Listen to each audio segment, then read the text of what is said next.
கர்த்தருடைய பரிசுத்த நாமத்திற்கு ஸ்தோத்திரம். நம்ம புதிய வானம் புதிய பூமி 4வது செய்தியை இன்னைக்கு தியானிக்க இருக்கிறோம். ஜெபத்துடன் செய்திகளை கடந்து செல்லும்.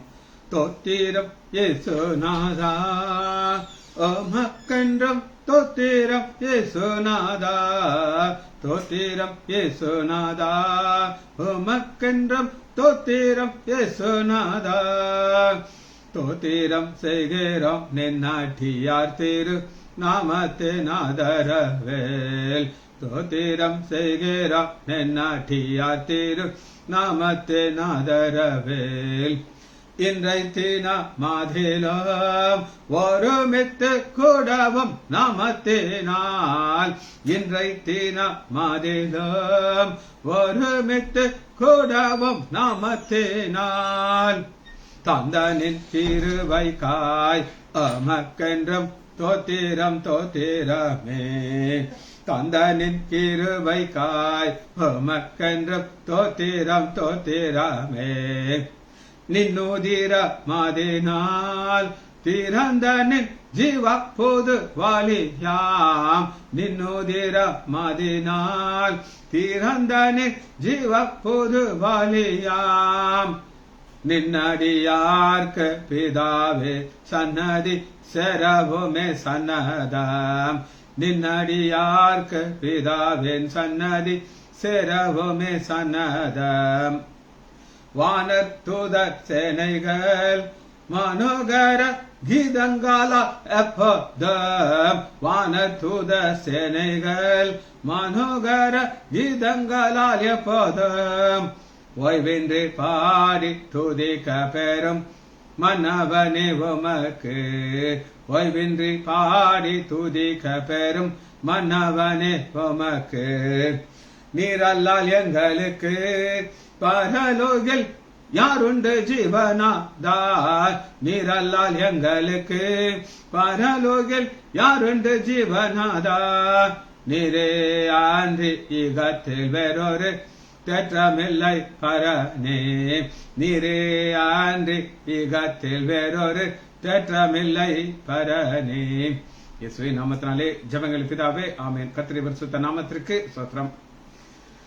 நாகரத்னம் அம்மாள் பிரைஸ்லாட், ஜானகி அம்மாள் பிரைஸ்லாட், முத்து முருகன் ஜானகி அம்மாள் மகன். நான் பார்க்க சந்தோஷமா இருக்குது. தம்பி ஆண்டவருக்குள்ள வரும்போது கிருபையாக ஆண்டவனை ஆசீர்வதிப்பார். செல்வி டீச்சர் பிரைஸ்லாட். இப்ப ஏசாயா 51வது அதிகாரத்துல நீங்க 4வது செய்தி நீதியை குறித்து. இந்த நீதியில 3 பார்ட் இருக்குது. ஒரு பார்ட்டை தியானிச்சாச்சு, அது ஆபிரகாமுடைய நீதி. அது 51வது அதிகாரம் நீதியை பின்பற்றி. யாருடைய நீதி? ஆபிரகாமுடைய நீதி. ஃபுல்லா பார்த்தாச்சு. 2வது என் நீதி சமீபமா இருக்கிறது. எழுதப்பட்டது 700 வருஷத்துக்கு முன்னாடி. சமீபம்ங்கிறது அடுத்த பேஜிலே இருக்குது. 53வது அதிகாரத்துல பாருங்க. எங்கள் மூலமாய் கேள்விப்படுத்தி விசுவாசிக்கிறவன் யார்? கர்த்தருடைய பயம் யாருக்கு வெளிப்பட்டது? இங்க வெளிப்படுத்துகிறது. அப்ப சீக்கிரமாக வருகிற நம்முடைய ஆண்டவராகிய இயேசு கிறிஸ்துவின் ஒரு நீதி. அந்த நீதியை நம்ம பார்க்கறதுக்கு முன்னாடி சுய நீதியை நம்ம பார்க்கணும். சுயநீதினா என்னங்கிறத நம்ம பார்க்க போறோம். சுயநீதி தெரிஞ்சாதான் ஆண்டவருடைய நீதி நமக்கு புரியும். சுயநீதிக்கு முதலாக ஒரு வசனத்தை எடுத்துக்கொள்ளும். ஏசாயா 66வது அதிகாரம் 22வது 66 சரி 64:6 சுயநீதி. நாங்கள் அனைவரும் தீட்டுள்ளவர்கள் போல இருக்கிறோம், எங்களுடைய நீதி எல்லாம் அழுக்கான கந்தையா இருக்கு. இதுதான் ஃபேக்ட். எங்களுடைய நீதி சுயநீதி அழுக்கான கந்தை அப்படின்னா என்னன்னு அவங்களுக்கு சொல்ல போகுது. நாங்கள் அனைவரும் இலைகளை போல உதறுகிறோம். என்ன இலைனா அத்தி இலை. வாசிப்போமா, இது எங்க இருந்து நம்ம பார்க்க போகிறோம் அப்படின்னு கேட்டீங்கன்னா, ஆதாம் ஒரு பாவம் செய்கிறார். ஆதாம் ஏவாள் பாவம் செய்த உடனே அவங்க உடனே என்ன செய்தாங்கன்னா சுய நீதி செய்தார்கள். அதைத்தான் நம்ம பார்க்க போகிறோம். ஆதியாகமம் 3வது அதிகாரம்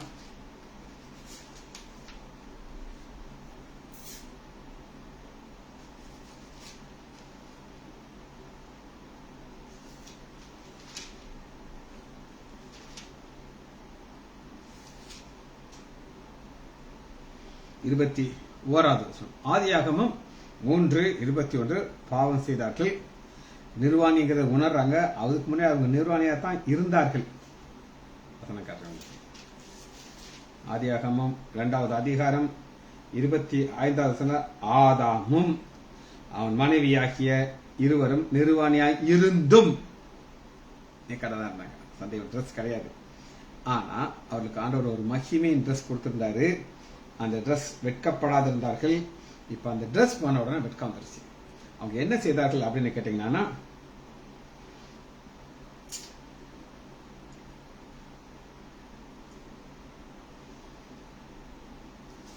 ஆதியாகமம்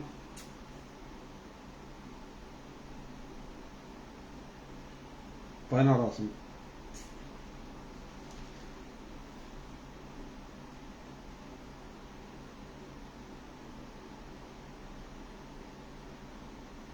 தேவனாகிய கர்த்தர் ஆதாம் அவன் மனைவிக்கு தோல் உடையை உடுத்தினார்கள்.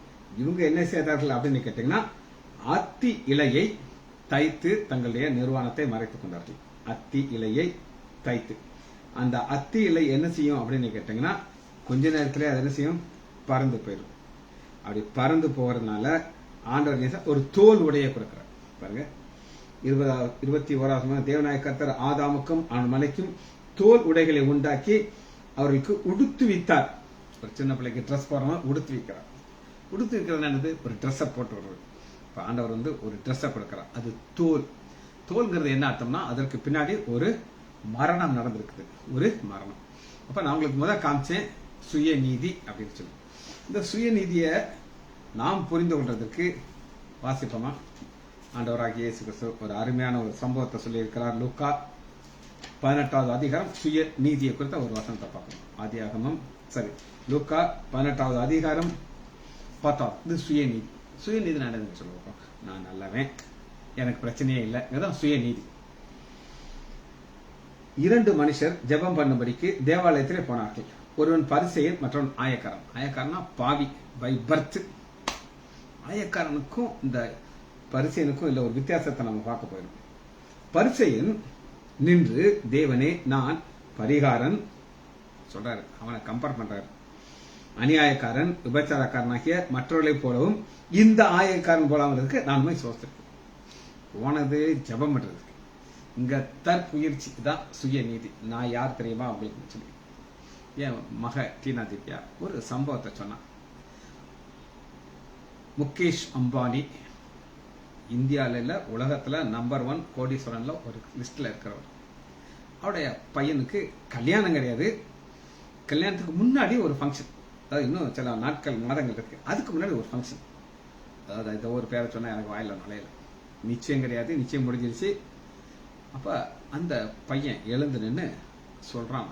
என்ன சொல்றான்னா, நான் எத்தனையோ முறை மரண பள்ளத்தாக்கு வழியாக போனேன். என் தகப்பனார் என்னை உயிருக்கு உயிரா என்னை வச்சு பாதுகாத்து என்னை அப்படி என்னுடைய உயிரை காப்பாத்துறதுக்காண்டி அவர் பண்ணின போராட்டத்திற்கு அளவே இல்லை. இன்னைக்கு நான் உயிரோடு இருக்கிறேன்னா எங்க அப்பா அப்படின்னு சொல்றான். அவங்க அப்பா கண்ணீர் விட்டு அழுகிறார், அழுதுகிட்டே இருக்கார். யார் அது? கோடீஸ்வரன். அவருக்கு ஆஸ்மா. அந்த பையனுக்கு ஆஸ்மானால அவனுக்கு சரியா மூச்சு விட முடியல.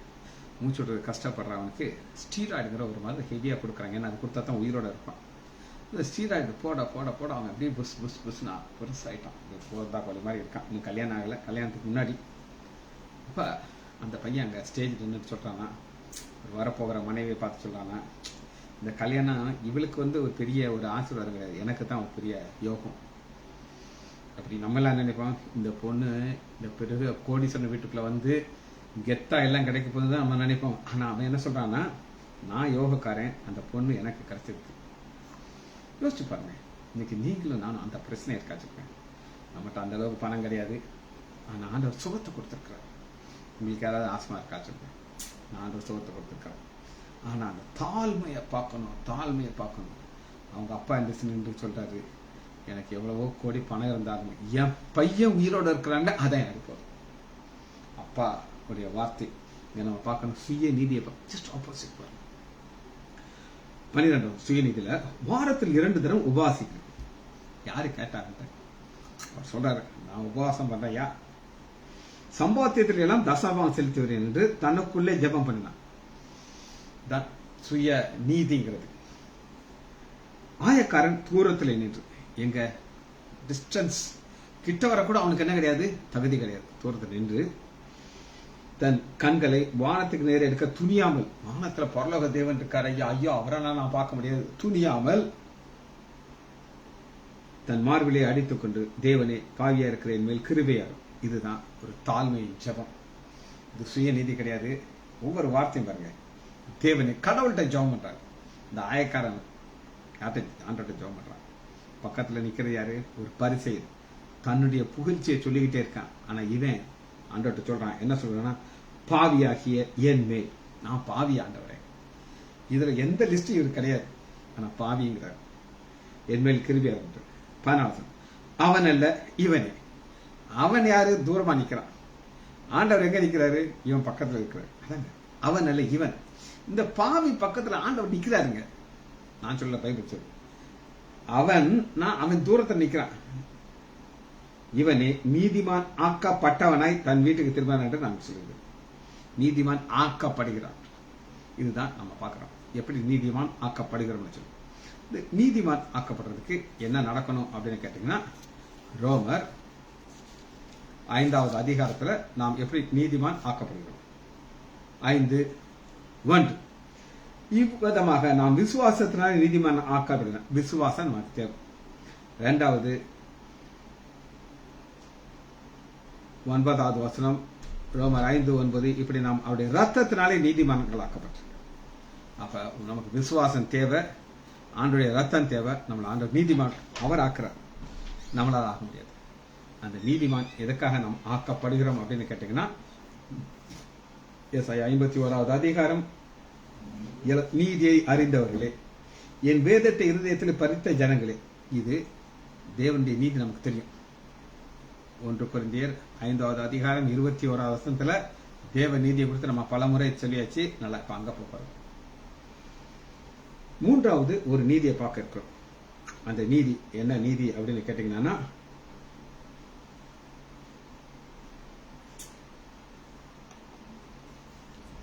நீதி வாசமாய் இருக்கிற ஒரு இடத்தை காட்ட போகிறோம். வாசிப்போமா? 2 பேதுரு 3வது அதிகாரம். இதுதான் எதிர்காலத்தில் வரப்போகிற புதிய வானம் புதிய பூமியில இந்த நீதி இருக்க போறீங்க. 2 பேதுரு 3வது அதிகாரம். அவருடைய வாக்குத்தத்தத்தின்படியே நீதி வாசமாயிருக்கும், புதிய வானம் புதிய பூமி. நீதி வாசமாயிருக்கும்னா அந்த நீதி அங்க இருக்கும்.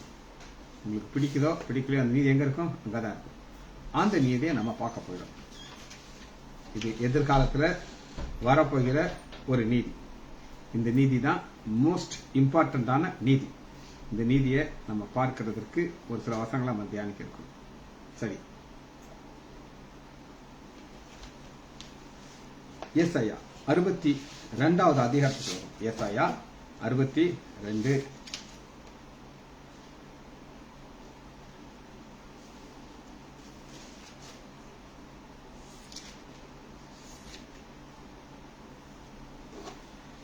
முதல் வசனம். இது எதிர்காலத்தில் வரப்போகிற நீதி. சீயோன் நிமித்தமும் எருசலேம் நிமித்தமும் நான் மௌனமாயிராமலும் அதன் நீதி பிரகாசிக்கிறது போலவும். நீதி பிரகாசிக்கிறது. அப்ப புதிய வானம் புதிய பூமி இதுதான். நீதி பிரகாசமா இருக்கும். ரட்சிப்பு எரிகிற தீட்டு வெளிப்பட்டவன் அமராதிருப்பேன். அமராத இருக்கிறது குவைட்டா இருக்க மாட்டேன். அதுவரை ஆண்டவர் வந்து தன்னுடைய பிள்ளைகளை ரட்சித்து அந்த நீதியின் மூலமாக ஒரு பிரகாசமான ஒரு இடத்துக்கு அவன் கொண்டு போகிறார். ஜாதிகள் உன் நீதியையும் சகல ராஜாக்கள் உன் மகிமையும் காண்பார்கள். நீதியை பார்க்கறது என்னது? இந்த டிக்கெட் எப்படியா பரலோகத்துக்கு வந்துச்சு? ஏன் நீதி கிடையாது, தேவ நீதி என்னை பரலோகத்துக்கு கொண்டு வந்துருச்சு அப்படின்னு நம்ம சொல்லுவோம். இது யாருக்குன்னா எதிர்காலத்தில் உள்ள மக்களுக்கு. ஏன் இது எதிர்காலத்துக்கு உள்ள மக்களுக்கு அப்படின்னு கேட்டீங்கன்னா, பாருங்க 5வது வசனம். வாலிபன் கன்னிகை விவாகம் பண்ணுவது போலவும் உன் மக்கள் உன்னை விவாகம் பண்ணுவார்கள். மனவா இதெல்லாம் எதிர்காலத்தில் உன் தேவன் உண்மையிலே மகிழ்ச்சியாய் இருப்பார். எங்க இந்த தேவ நீதி நம்மளை பரலோகத்தை கொண்டு போய் சேரும்போது அவர் சந்தோஷமா இருக்கிறார். சரி, 7வது வசனம் பாருங்க. 62:7. அவர் எருசலேமை ஸ்திரப்படுத்தி, ஃபியூச்சர் டென்ஸ். பைபிளை வாசிக்கும் போது எந்த டென்ஸ் இது எதிர்காலத்துக்கு சேர்ந்ததா, கடந்த காலத்துக்குள்ளதா, நிகழ்காலத்து. அவர் எருசலேமை ஸ்திரப்படுத்தி ஸ்ட்ராங் ஆக்கிறார், கம்ஃபர்ட் ஸ்திரப்படுத்தி பூமியிலே அதை புகழ்ச்சியாக்கும் வரை அவரை அமர்ந்திருக்காங்க. பூமிங்கிறது புதிய வானம் புதிய பூமி சேர்க்காங்க. இந்த வசனத்துல இது எல்லாத்துக்கும் ஒரு அடிப்படையான ஒரு காரியத்தை நீங்க எங்க பார்க்கலாம் அப்படின்னு கேட்டீங்கன்னா, சங்கீதம் 72வது அதிகாரம். சங்கீதம் 72வது அதிகாரத்துக்குள்ள ஒரு பெரிய சத்தியத்தை ஆவியானவர் வைத்து, இது எல்லாமே எதிர்காலத்துக்கு உள்ளது.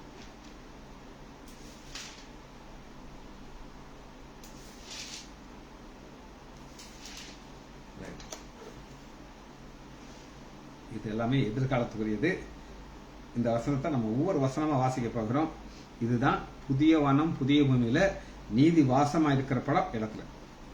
72:1 தேவனே, ராஜாவுக்கும் உம்முடைய நியாய தீர்ப்புக்கும் ராஜாவுடைய குமாரனுக்கும், ஆண்டவராகிய இயேசு கிறிஸ்து, ராஜா யாரு? பிதாவாகிய தேவன், அவருடைய குமாரன். ஒவ்வொரு வசனத்தை நீங்க வாசிக்கும் போது உங்களுக்கு அந்த ஆழம் புரியும். உங்களுடைய நீதியை கொடுத்தருளும். இது தேவ நீதி குமாரனுக்கு கொடுக்கிறார். எப்படி குமாரனுக்கு கொடுக்கிறாரு? இதுதான் காட்ஸ் பிளான்ங்கிறது. பரலோகத்தில் ஆண்டவராகிய இயேசு கிறிஸ்து இருக்கிறார், இந்த பூமிக்கு வருகிறார். எப்படி வருகிறார் சொல்லுங்க? ஒரு அடிக்கப்படுகிற ஆட்டுக்குட்டியை போல வருகிறார். வந்து உங்களுடைய பாவத்தையும் என்னுடைய பாவத்தை தன்னை சுமந்து கொள்கிறார். அதனாலதான் உங்களுடைய நீதியை கொடுத்தருளும். பிதாவுடைய நீதி, அதான் தேவ நீதியில் இருக்காரு. ரைட். அவர் உம்முடைய ஜனங்களை நீதியோடும், நம்மள நீதியோடும் உம்முடைய ஏழைகளை விசாரிப்பார். இது 1000 வருட அரசாட்சியில அவர் ராஜாவாக சிங்காசனம் வந்திருப்பார். நம்ம அவருக்கு கீழே இருக்கோம், ஆளுகை செய்யறதுக்கு. அதுக்காகத்தான் நமக்கு இந்த வசனம் எல்லாம் கொடுக்கப்படுது. ஏழைகளை நியாயத்துடன் விசாரிப்பார். அவர் தான் ஜட்ஜ், அவர் தான் கிங், ரெண்டுமே அவர் தான். 3வது, பர்வதங்கள் ஜனத்திற்கு சமாதானத்தை தரும். பர்வதங்கள் என்னது? பர்வதங்கள் அப்படின்னு நீங்க கேட்டீங்கன்னா, எந்த பர்வதம் நமக்கு தடையா இருந்துச்சோ இந்த பர்வதத்துல நீக்கிறார். அது என்ன செய்தோம் அப்படின்னு கேட்டீங்கன்னா, சமாதானத்தை தரும். இன்னைக்கு நம்முடைய வாழ்க்கையில சமாதானம் எப்ப நமக்கு வரும் அப்படின்னு நீங்க கேட்டீங்கன்னா, இன்னைக்கு என்னுடைய பாவங்கள்லாம் மன்னிக்கப்பட்டது. எனக்கு ஒரு நிச்சயம் இருக்குது. நான் என் கண்களை அங்க மூடும் போது பர்வதத்தில் என் கண்களை திறப்பேன். அப்பதான் எனக்கு சமாதானம். ஒரு பொண்ணு, அந்த பொண்ணு ஒரு ராஜி, அந்த ஆஸ்பத்திரியில் வேலை பார்த்தேன். அந்த பொண்ணு என்கிட்ட ஒரு நாள் பேசிட்டு சொல்றா, சார் நான் ரட்சிக்கப்படுறதுக்கு முன்னாடி எனக்கு ஒரு பயம் இருந்துகிட்டே இருக்கும். இன்னைக்கு ராத்திரி செத்து போனா நான் எங்க போவேன்ங்கிற ஒரு சந்தேகம் எனக்கு இருந்துகிட்டே இருக்கும். நான் என்னைக்கு நான் பைபிளை தூக்குனேன்னா, எப்ப என் பாவத்தை ஆண்டவர் மன்னித்தாரோ பயமெல்லாம் போயிடுச்சு. கண்ணை மூடும்போது பரலோகத்தை நான் கண்கள். இதுதான் ஆண்டவர் நமக்கு கொடுக்குற ஒரு நிச்சயம், சமாதானம். 4வது, ஜனங்களை சிறுமைப்படுத்துகிறவர்களை, ஜனங்களை சிறுமைப்படுத்துகிற எதிரிகள் சாத்தான். அவர் நியாயம் விசாரித்து ஏழைகளை ரட்சித்து இடுக்கன் செய்கிறவனை நொறுக்குவார். இடுக்கன் செய்கிறவர் சாத்தான். எப்படி நொறுக்குவார் அப்படின்னு நீங்க கேட்டீங்கன்னா, அவர் வெளிப்படுத்துவதை எடுத்துக்கொள்ளுங்கள். எப்படி இடுக்கன் செய்கிறவர்களை நம்முடைய ஆண்டவராக இயேசு கிறிஸ்து நொறுக்குவார் அப்படின்னு நீங்க கேட்டீங்கன்னா, வெளிப்படுத்துதல் 20வது அதிகாரம் 7வது. அந்த 1000 வருஷம் முடியும் பொழுது சாத்தான், இதான் இடுக்கம் செய்கிறவனை, தன் காவலிருந்து விடுதலையாக்கி பூமியின் 4 திசையிலும் உள்ள ஜாதிகளாகிய கோகு மாகோகையும் மோசம் படுப்படி அவர்களை யுத்தத்திற்கு கொண்டு வருவான். அவருடைய தொகை கடந்தது. அப்ப எப்படி நொறுக்கிறார்? அக்னினாலே நொறுக்கிறார். எப்படி அக்னினாலே? பழைய வானத்தையும் பழைய பூமியை அழித்தாரோ அதே அக்னி. பூமியின் 4 திசையில் உள்ள ஜனங்களை கோகை மாகோகையும் மோசம் படுத்தி அவர்களை யுத்தத்திற்கு அவருடைய தொகை அவற்றை பூமி எங்கும் பரப்பி பரிசுத்தவானுடைய பாளையத்தை வளர்த்து பிரியமான நகரம்ங்கிறது எருசலேம். அப்பொழுது தேவன் வானத்திலிருந்து அக்னியை இறக்கி அவர்களை பட்சித்து போடுவார்.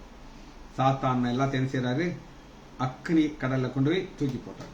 இதைத்தான் இந்த வசனம் சொல்லுது. ஏசாயா சங்கீதம் 72வது அதிகாரம் 5வது வசனம். அடுத்து பாருங்க, இன்னொரு வசனத்தை காட்டுறாங்க. சூரியனும் சந்திரனும் உள்ள மட்டும் அவர்கள் தலைமுறை தலைமுறையாக பயந்திருப்பார்கள்.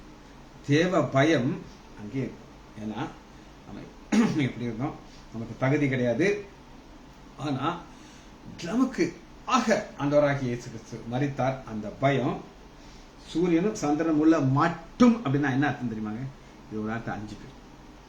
வானமும் பூமியும் இது சேர்ந்து அழிஞ்சிடும். அது மட்டும் பயம் இருக்கும். அதுக்கப்புறம் நம்ம ஆண்டவர் துதிக்க போகிறோம். 6வது புல்லறுப்புண்ட வெளியின் மேலே பெய்யும் மழையை போலவும் பூமியின் நனைக்கும் தூரலை போலும் இறங்குவார். ஜென்டில்னஸ். சொன்னது புதிய பாட்டம் வரும்போது அவர் ஒரு அடிக்கப்பட்ட ஆடு. ஆனா மற்றவங்களுக்கு அடிக்கப்பட்ட ஆடு கிடையாது. ஒரு வித்தியாசமான ஒரு சம்பவம். ஒரே நபர் தான் நம்முடைய ஆண்டவராகிய இயேசு கிறிஸ்து. ஆட்டுக்குட்டி தான். ஆனா அந்த ஆட்டுக்குட்டி நமக்கு அவர் வேற மாதிரி இருப்பாரு, மற்றவங்களுக்கு. இங்க நம்மள எப்படி இறங்குறாரு? ஒரு தூரலை போல. ஆனா பாவிகளுக்கு அவர் எப்படி இருப்பார் அப்படின்னு கேட்டீங்கன்னா, வெளிப்படுத்துதல் 6வது அதிகாரம் 14வது வசனத்தில் நான் உங்களுக்கு வாசிக்கிறேன். வானம் சுருட்டப்பட்ட புஸ்தகம் போல் விலகி போயிடுச்சு. இதெல்லாம் பழைய வானம் அழியுது. மலைகளும் தீவுகளும் விலகி போகுது. பூமியின் ராஜாக்கள், எலைட் பீப்புள், ராஜாக்கள், பெரியவர்களும் ஐஸ்வர்யவான்களும் சேனை தலைவர்களும் பலவான்கள் அடிமைகள் யாரும் பர்வதங்கள் குலையில் போய் ஒளிந்து கொண்டு அவங்க ஒரு ஜெபம் பண்றாங்க. பர்வதங்களின் கண்களை நோக்கி நீங்கள் எங்கள் மேலே விழுந்து. என்ன ஜெபம் அப்படின்னு கேட்டீங்கன்னா, இந்த மக்கள் அந்த மலையை கும்பிட்டு இருக்காங்க. இப்ப அதுட்ட ஜெபம் பண்றாங்க. ஏன் பண்றாங்க அப்படின்னு கேட்டீங்கன்னா, சிங்காசனத்தின் மேல் வீட்டுக்குடைய முகத்திற்கும் ஆட்டுக்குட்டியாண்ட கோபங்களை மறைத்துக் கொள்ளும். நம்மள ஒரு பனியை போல அப்படியே இறங்குறாரு. என் பிள்ளை, இந்த பிள்ளை எங்க வந்துருச்சு? புதிய வானம் புதிய பூமிக்கு வந்துருச்சு. ஆனா இவர்ல அவருடைய 14 வெளிப்படுத்துதல் 6:17 அவருடைய கோபாக்கனின் மகா நாள் வந்தது, யாரால் நிலை நிற்க முடியும்? சரி, சங்கீதம் 72வது அதிகாரம் 7வது அவருடைய நாட்களில் நீதிமான் செழிப்பான். என்ன செழிப்பான்னு சொல்லுங்க பார்ப்போம். நமக்கு அவர் கொடுக்க போற இந்த ஊழியத்தை நீங்க எப்படி உண்மையா செய்யறீங்களோ நல்லது. உண்மையும் முத்தமான ஊழியக்காரனே, நீ கொஞ்சத்துல உண்மையா இருந்தாய், நீ அநேகத்துல அதிபதியாக இருக்க சொல்லி ஆண்டவர் எனக்காக கொண்டு போறாரு பாருங்க. நீதிமான் செழிப்பான், சந்திரன் உள்ள வரைக்கும் மிகுந்த சமாதானம். சந்திரனும் சூரியனும் ஒரு நாள் அழியும், அதுவரை சமாதானம் நமக்கு நிச்சயம். அடுத்தாங்க, ஒரு சமுத்திரம் தொடங்கி மறு சமுத்திரம் வரை எழுகும், பூமியின் எல்கையெல்லாம் அவர் அரசாளுவார். இந்த அரசாட்சி நம்ம பார்ப்போமா? வெளிப்படுத்துதல் எப்படி அவருடைய அரசாட்சி இருக்கும் அப்படின்னு கேட்டீங்கன்னா, வெளிப்படுத்துதல்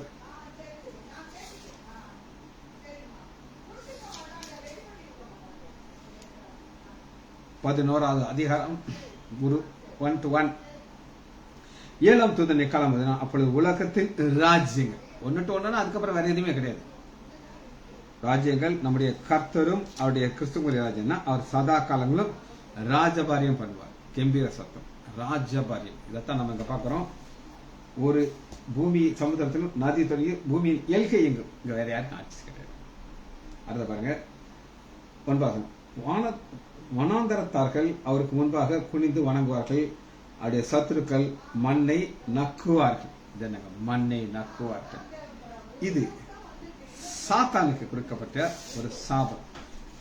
நம்முடைய ஆண்டவராகிய இயேசு கிறிஸ்து ஒரு சாபத்தை நீக்காமலே இருக்கிறார். அது என்ன அப்படின்னு கேட்டீங்கன்னா, எல்லாத்தையும் மாத்துக்கிறார், எல்லாத்தையும் புதுதாக்குறார், எல்லாத்தையும். ஆனா ஒன்ன மட்டும் என்ன செய்யறார்? புதுசாக்க மாட்டேங்கிறார். அது என்ன அப்படின்னு கேட்டீங்கன்னா, சத்துரு சாத்தான் என்ன செய்யுமா அப்படின்னு கேட்டீங்கன்னா, ஏசாயா 65வது அதிகாரம், ஏசாயா 65வது அதிகாரம்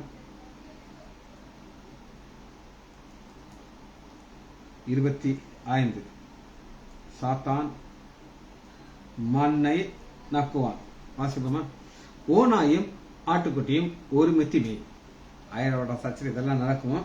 ஆனா சிங்கம் மாட்டை போல வக்கல் தின்னும். புழுதி சர்ப்பத்து கிடையாது. புழுதி சர்ப்பத்துக்கு அது அன்னையில இன்னைக்கு வர ஆண்டவர் அன்னைக்கு என்ன கொடுத்தாரோ அதே இது வருது. அந்த சாபத்தை எங்க ஆரம்பித்தார் அப்படின்னு கேட்டீங்கன்னா, ஆதியாகமம் 3வது அதிகாரத்தை பாருங்க. ஆண்டவர் சாத்தானை பார்த்து, சர்ப்பத்தை பார்த்து என்ன சொல்லுகிறார் அப்படின்னு கேட்டீங்கன்னா, ஆதியாகமம் 3வது அதிகாரம்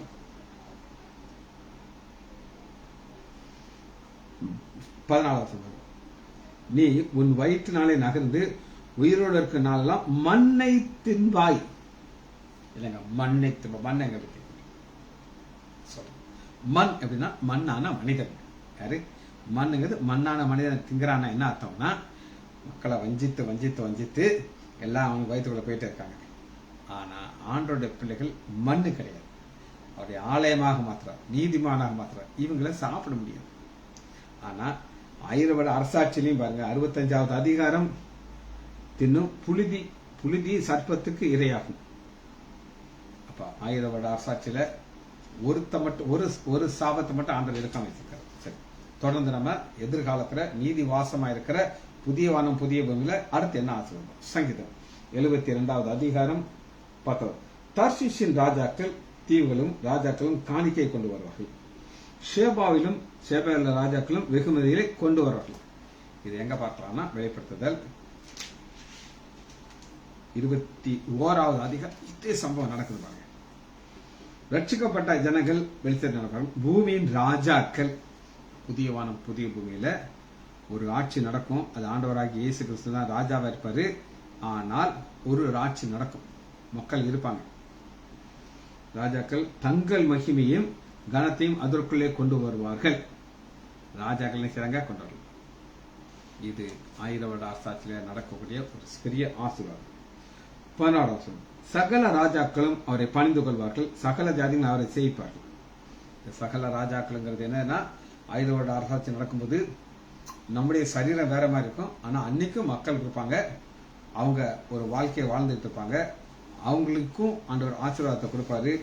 அவர்களை குறித்து ஒரு ஸ்டடி நீங்க பார்க்கணும் அப்படின்னு கேட்டீங்கன்னா ஏசாயால அவர்களை குறித்து ஒரு ஸ்டடியை நீங்க பார்க்கலாம்.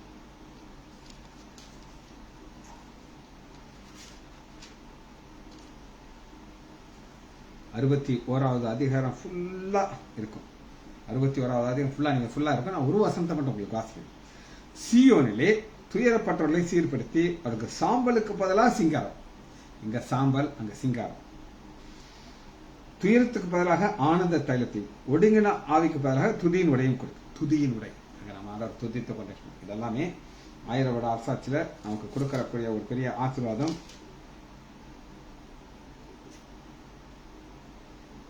கடைசி வசனம் பாருங்க, 11வது வசனம். பூமி தன் பூண்டுகளை விளைவிப்பது போலவும் தோட்டம் தண்ணீரில் விதைப்பது போலவும் கர்த்தராகிய ஆண்டவர் எல்லா ஜாதியிலிருந்தும் நீதியை நியாயத்தையும் துதியை முளைக்கணும். நீதி துதியை முளைக்க பண்ணுகிறார். ஒரு அருமையான வார்த்தை பாருங்க. பல்லவத்தை போறீங்க, துதி முளைக்கும் அப்படி வெளியே வந்துட்டே இருக்கும். ராஜேஷ் ஒரு வீடு கட்டிட்டு இருக்கார்.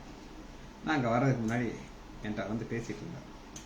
அவர் சொன்னார், டாக்டர் நான் வீடு கட்ட ஆரம்பிச்ச உடனே ஒரே போராட்டமா இருக்குது, எனக்கு ஒரே கஷ்டமா இருக்கு. ஏத்து வீட்டுக்காரன் சண்டைக்கு வரான், பக்கத்து வீட்டுக்காரன் சண்டைக்கு வரான் அப்படின்னு சொல்லி நான் சொன்னேன், சாத்தான் உயிரோட இருக்கான், அவன் சும்மா இருக்க மாட்டான், அதை நோண்டிக்கிட்டே இருப்பான். இது வந்து தப்பிக்கிறதுக்கு ஒரு வழியை சொல்றேன். நீங்க காலைல எப்போ அங்கே போவீங்க? 6:30க்கெல்லாம் போயிடுவேன். கையில் ஒரு பாட்டு புத்தகத்தை வச்சுக்கோங்க, இந்த தண்ணி அடிச்சுக்கிட்டே இருப்பான் காங்கிரீட் போட்டதுக்கு. சத்தமா வெட்கப்படாமல் சத்தத்தை உயர்த்தி, ஆண்டவரே தோத்திரம் இயேசுநாதா உமக்கென்றும் அன்னைக்கு சத்தமா நீங்க பாடுங்க, வெட்கப்படக்கூடாது. நீங்க துதிக்க துதிக்க துதிக்க சாத்தான் அந்த இடத்த விட்டு ஓடியே போயிடுவானா ஒரு ஆலோசனை சொல்லியிருக்கோம். நல்லா கேட்டுக்கோங்க. எல்லா ஜாதிகளுக்கு முன்பாக சத்து சுத்தி நின்று வேடிக்கணும். ஜாதிகளுக்கு முன்பாக நீதியையும் துதியும் முளைக்க பண்ணுவார். 9வது வசனம் பாருங்க, அவர்கள் கர்த்தரால் ஆசீர்வாதம் பெற்ற சந்ததி என்று அறிந்து கொள்வார்கள். எல்லாமே எங்க நடக்கும் அப்படின்னு கேட்டீங்கன்னா புதிய வானம் புதிய பூமியில இது நடக்க இருக்குது. சரி, சங்கீதம் 72வது அதிகாரம். கூப்பிடுகிற எளியவனையும் உதவியற்ற சிறுமியானையும் அவர் விடுவிப்பார். விடுவித்து தான் அங்க கொண்டு போயிடும். பலவீனருக்கு எளியவர்களுக்கும் அவர் இறங்கி எளியவனுடைய ஆத்மாவை ரட்சிப்பிக்கிறார். ரட்சித்தான் எங்க கொண்டு போயிடார்? அந்த புதிய வானத்தை கொண்டு போயிடார். அவருடைய ஆத்மா வஞ்சகத்திற்கும் கொடுமைக்கும் தப்புவிப்பார். அவர் செய்தார். எப்படி செய்யறாரு? தேவ நீதி மூலமா செய்கிறார். அவருடைய ரத்தம் அவருடைய பார்வைக்கு அருமையானது. அவர்களுடைய ரத்தம் அவருடைய பார்வைக்கு அது. இது என்ன ரத்தம் அப்படின்னு நீங்க கேட்டீங்கன்னா, இது உபத்திரவ காலத்துல பாடுகள் வழியா செல்றவர்களுக்கு ஒரு வசனத்தை நான் உங்களுக்கு காமிச்சிறேன். இந்த பாடுகள் வழியா செல்லும் போது இவர்களெல்லாம் ஒரு காலத்துல கைவிடப்பட்ட மக்கள். ஆனா கைவிடப்பட்ட மக்கள் ஆண்டவர் அடிச்சாரு, ஒரு முத்திரையை போட்டு அவர்களை கொண்டு போகிறார். வாசிப்போமா? வெளிப்படுத்த எடுத்துக்கொள்ளுங்க.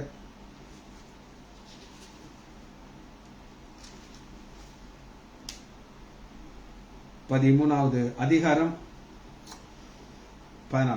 இப்ப உபத்திரவ காலம் ஆரம்பிச்சிருச்சு. ஒரு கூட்டத்தர கைவிடப்படுறாங்க. ஆனா அவர்களுடைய நிலைமை என்னன்னா, அது சிறியோர், பெரியோர், ஐசேவான்கள், தரித்திரர், சுயாதீனர் எல்லாருடைய கைகளிலும் நெற்றியிலும் ஒரு முத்திரையை பெருமுத்தி.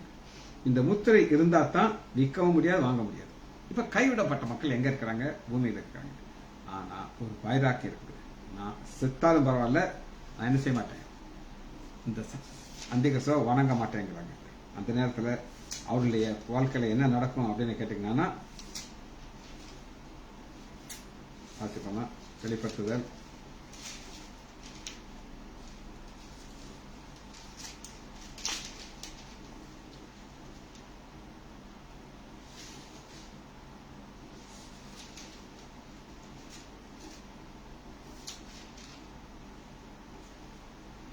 6வது அதிகாரம். இவங்க எங்க போயிட்டாங்க பாருங்க. 5ஆம் முத்திரையை உடைத்த பொழுது தேவ வசனத்திலிருந்தும் தங்கள் கொடுத்த சாட்சியிலிருந்தும் கொல்லப்பட்டவருடைய ஆத்மா பலிபடுத்திக்கல இருக்கு. கொல்லப்பட்டவருடைய ஆத்மாவத்தை தான் அவருடைய ரத்தம், அவருடைய பார்வைக்கு அத்துமையா இருக்கு. இந்த மரித்தவருடைய நிலைமை என்ன நடக்குன்னா, ஆண்டவர்களை கைவிட மாட்டாங்க. இவங்க எங்க வந்துடுறாங்க அப்படின்னு கேட்டீங்கன்னா, அது ஆச்சரியமா இருக்கும்.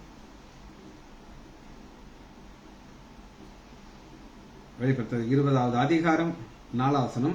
அன்றையும் நான் சிங்காசனத்தை கண்டேன், அது மேல் உட்கார்ந்தவர்கள் நியாயத்திற்கு கொண்டு அவருக்கு அதிகாரம்.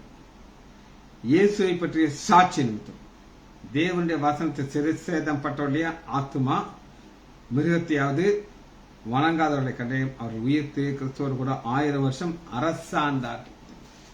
வைராக்கியம் இருந்துச்சு. இதான் பார்க்கணும். அவருடைய ரத்தம் 15 வசனம் கீ வசனம் வசனத்தை வாசிக்கிறேன். அவர் பிழைத்திருப்பார். ஆண்டவராக இயேசு கிறிஸ்து சொல்றாரு, நான் மரித்தேன், ஆனாலும் சதா காலம் உயிரோடு இருக்கிறேன். உயிரோடு இருக்கிறது தான் சொல்றாரு. அவர் பிழைத்திருப்பார். ஷேபாவின் பொன் அவருக்கு கொடுக்கப்படும். அவர் நிமித்தம் இடைவிடாமல் சோத்திரம் செய்யப்படும். என்னால் சோத்திரிக்கப்படும். ஜபம் சோத்திரம் அவரை நோக்கி வந்துகிட்டே இருக்கும். இது 16 வசனம் 1000 வருட அரசாட்சியில் கிடைக்கிற விசேஷமான ஆச்சரியம். பூமியிலே புதிய பூமி இதுங்க. மலை உச்சியிலே ஒருபடி தானியம் விதைக்கப்படும். அதன் விளைவு லிபனோனை போல் அசையும். பூமியின் புல்லை போல நகரத்தால் செழித்திருப்பார்கள். இந்த பூமியில மக்கள் தான் நம்ம ஆவார்கள். 1000 அரசாட்சியில் யோசிச்சு முடிப்போமா? மகா இரக்கமும் கிருபையுமுள்ள பிதாவே, துதிக்கிறோம் ஐயா. சுய நீதியை நாங்கள் பார்த்தோம் ஐயா. உம்முடைய நீதியை நாங்கள் தியானித்தோம் ஐயா. இந்த நீதி வாசமாயிருக்கிற புதிய வனம், புதிய பூமி நாங்கள் கண்டோம் ஐயா. அதற்காக நன்றி. பிள்ளைகள் ஒவ்வொருவரையும் என் ஆண்டவராகிய இயேசு கிறிஸ்துவின் நாமத்தினாலே ஆசீர்வதிக்கிறேன். இயேசுவின் நாமத்தினாலே ஜெபங்களின் பிதாவே. ஆமேன், ஆமேன், ஆமேன்.